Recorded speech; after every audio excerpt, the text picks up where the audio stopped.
بسم الله الرحمن الرحيم. مساء الخير يا صبايا، اهلا بكم في سفرة سماح. احنا النهارده يا بنات هنعمل مع بعض سندوتش بيض، بس هنعمله بطريقه حلوه جدا. الولاد هيحبوه، تغيير للمدارس وهم بيحبوا الطريقه دي في السندوتشات. الوصفه الاساسيه يا بنات هو البيض والعيش. عايزه تضيفي اي اضافه تانية انا هقول لك واحنا بنعمل ممكن تضيفي ايه على السندوتش عشان الولاد يحبوه، يحسوا بتغيير كده ويبقى حلو. العيش بلدي بتاعنا العادي خالص اللي احنا بنستعمله، مش هتجيبي اي نوع عيش تاني. بس احنا الرغيف ده يعمل لنا سندوتشين وسندوتشين حلوين كمان، علشان احنا هناخد الوش نعمل بيه سندوتش والظهر كمان هنعمل بيه سندوتش. ده بالنسبه للعيش. الاضافات براحتك خالص يا بنات، عشان بعد كده انا عارفه الناس في الفيديو بتقعد تقول انتوا قلتوا بيضه، انتوا قلتوا حاجه واحده. يا جماعه لازم ترضي كل الاذواق. انتي ممكن تعملي بابسط الحاجات، الحادق بالذات الاضافات دي بتاعتك انتي. الحلو لا، الحلو لازم انتي تلتزمي بالمقادير، انما الحادق براحتك، الاضافات دي براحتك انتي، مش بايد اي حد تاني. غير كده هو الوصفه بيض والرغيف بس كده. احنا هنعمل ايه يا بنات؟ احنا هنجيب العيش بتاعنا بالمقص او بايدك اللي يريحك انتي، لو هتعرفي تعمليه بايدك ماشي كده. وافصلي الوش عن الظهر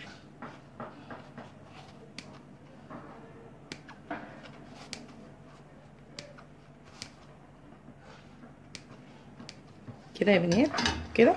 ده هيبقى سندوتش وده كمان هيبقى سندوتش بس كده. انا هحط البيضه دي بس في طبق واضربها كده ونسيح الزبده ونبتدي مع بعض نشوف هنعمل السندوتش ازاي. اهو يا بنات الزبده بتسيح والبيض احنا ضربنا البيضه كده في بوله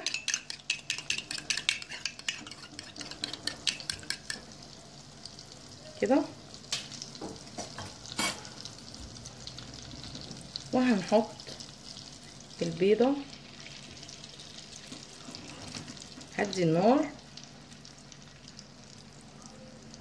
حاولي البيضه بقى تبقى في كل الطاسه كده.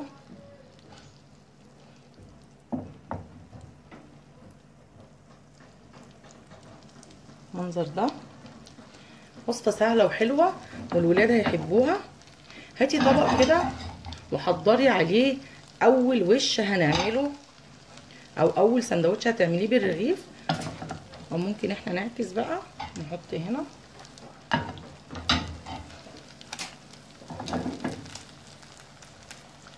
هنستنى بس على البيضه تستوي.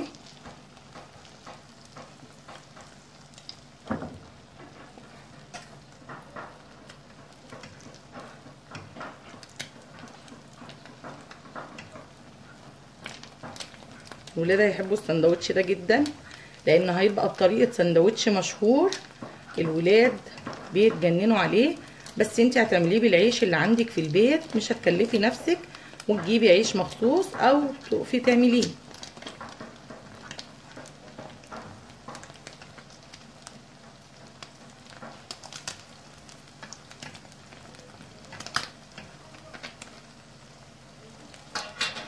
بس كده يا بنات البيت تمام.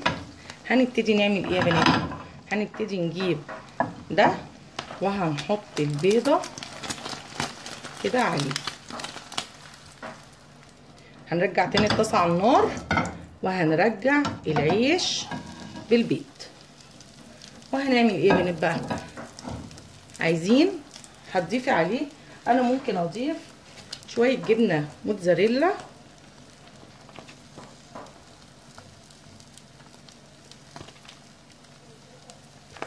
كده، جبنه شيدر اللي يريحك. الاضافات دي انت ممكن بالبيض بس هتطبقي. انا هحط شويه فلفل اخضر كده واحمر،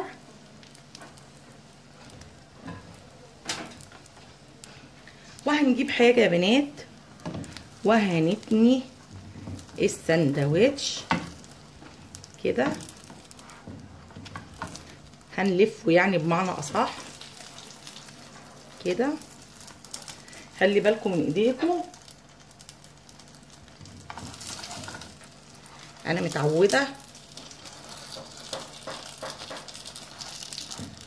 كده. شايفين منظر الساندوتش؟ وهتبتدي تضغطي كده نفس الزبده بنفس اهو. شايفه انت عملتي من بيضه ساندوتش شكله عامل ازاي؟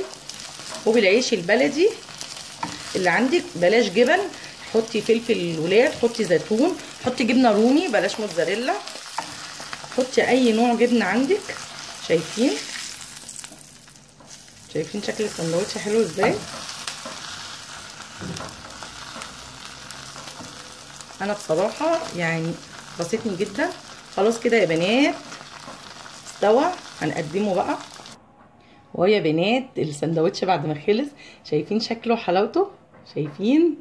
يعني انا بصراحه معجبه جدا بيه. الولاد هينبسطوا بيه. زي ما بقولك الاضافات دي بتاعتك انتي. ممكن تعملي الساندوتش ده بالبطاطس على فكره، مش لازم يكون بس بالبيض. ممكن تحمري بطاطس وتعمليها بنفس الطريقه بالظبط، وبالعيش البلدي بتاعنا العادي. ودي كانت وصفتي لساندوتش البيض على الطريقه السوريه كده، العيش اللي هو السوري اللي الولاد بيحبوا، بالعيش البلدي بتاعنا العادي. يا رب تكون الوصفه كانت سهله وبسيطه وعجبتكم. ولو عجبتكم يا ريت تعملوا لي لايك وشير واشتراك في القناه.